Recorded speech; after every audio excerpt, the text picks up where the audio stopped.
Hi, Patrick here, Half Cheetah Will View, and we are here for another TUBI film review.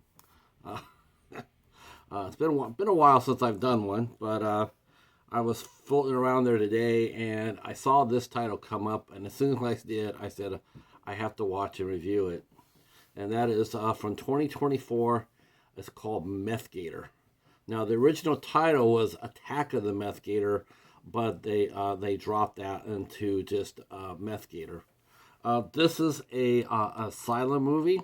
This was intentionally written as a mockbuster to Cocaine Bear. But it didn't get released till now for some reason. The movie is directed by Christopher Ray, who is the son of Fred Olin Ray, and it pretty much follows the same rule as Asylum always does. They got a couple of maybe some faded stars that aren't really seen very often, but they're still names that people will recognize.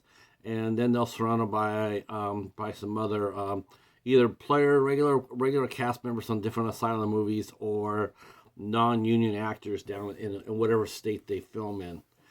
For this one, they did have two. They did have their two stars. They had Patrick Labartro. Oh boy, Labiatro. Of course, he was in Little House on the Prairie, and many of you might remember him on J.A.G. That's probably where most people will recognize him. He plays Mayor Jensen, and the other name person in this production is Robbie Rist. Robbie Rist, of all people, he broke out on the Brady Bunch. He played Cousin Oliver, and that was the end of the show. Once Cousin Oliver came on, the show was going to be over by the end of next year.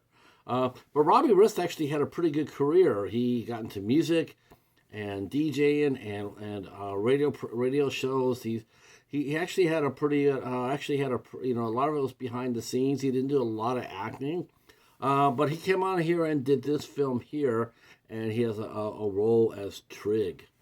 So basically, the story is as we expect it to be. There's a group of meth cookers.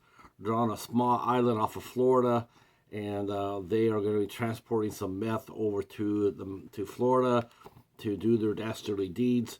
And in their hurry, they drop the meth into the water where a gator happens to be. He eats the meth and goes crazy, very much like Cocaine Bears. So as soon as he smells any sort of cocaine, he's going crazy for it. And then, of course, you have our small team of people trying to stop him, led by the son and father team, Dante and Sheriff Williams. Dante Williams and Sheriff Williams, their father and son. The father works as the sheriff on the island, and the son, Dante, he works for the DEA. They hear about this gator, and they decided they have to try to stop it. The mayor tries firsthand. He sends a couple of gator hunters into it, but they don't make it out alive. The sheriff wants revenge because one of his deputies was killed in the opening scene, and so he wants revenge as well. So when his son comes over from the mainland, they all team up to go after this gator, and various people get eaten, including our two main stars. Big name, our names as ours. There's a lot of references to Jaws, a lot of genre in jokes a little bit. It's not really, they're not playing it for laughs. I mean, there's definitely, they're not playing it for serious either, but I mean, the tongue's in the cheek, so to speak, but it's not really, it's all right. I actually thought the effects of the gator were pretty charming, actually. It looked okay when it was in the water, but then when it came out of the water, it looked like a cat running, or a dog. It ran like a dog or a cat. Not even kidding you. It ran like a dog or a cat, and that was actually pretty funny. but but it's typical Asylum effects. It's not done very well. It's pretty cheesy. They use a lot of stock footage. We see the same stock footage of the bar, Lone Star Cafe, where everybody regroups and then comes up with some sort of inane plan for the stop the gator. And it's the same shot. They have the truck sitting there, the hood's up. It's just like, it was just so funny. It was just really, it was a hoot. As far as the acting goes, you know what? I will say I'll give credit to one actor I thought was really good, and for me, I really enjoyed watching him in this movie. It's another thing. That's another thing that the Asylum was really well known for too, and that is a lot of their low budget movies always feature a standout actor. Someone has forgotten they're in an Asylum movie, and they will actually put some effort into their part. And for me, for this movie, it was Ray Avocito, who played a friend of Dante's called Bitlow. He was really good in here. He was a good actor looking for a good movie in this one. The rest of the actors they'd done some acting before, but whether they realized what they were in with the Asylum or whatnot, they didn't really put a whole lot of effort into it. It was like. Some of the dialogue was really painful, like seeing a huge ass explosion in the outside of town, and the sheriff saying, I think we should go look into that. It's just like, it has a Jaws-like ending. If you can think of what how Jaws ended, it's sort of like that. I'll tell you one thing. It was supposed to be a small island. They used another typical plot line. And people can't complain about Hallmark movies and their plot lines, because I can tell you right now, a lot of these horror films plot lines, they run the same thing. They run the same plot line too. And this one, of course, is set Memorial Day.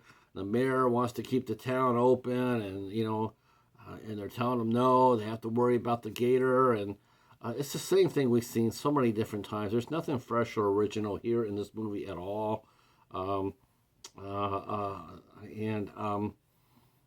I was gonna say is, for such a small island, like worried about being stuck on this island, it's really not. It's like a big city. It's a big ass city.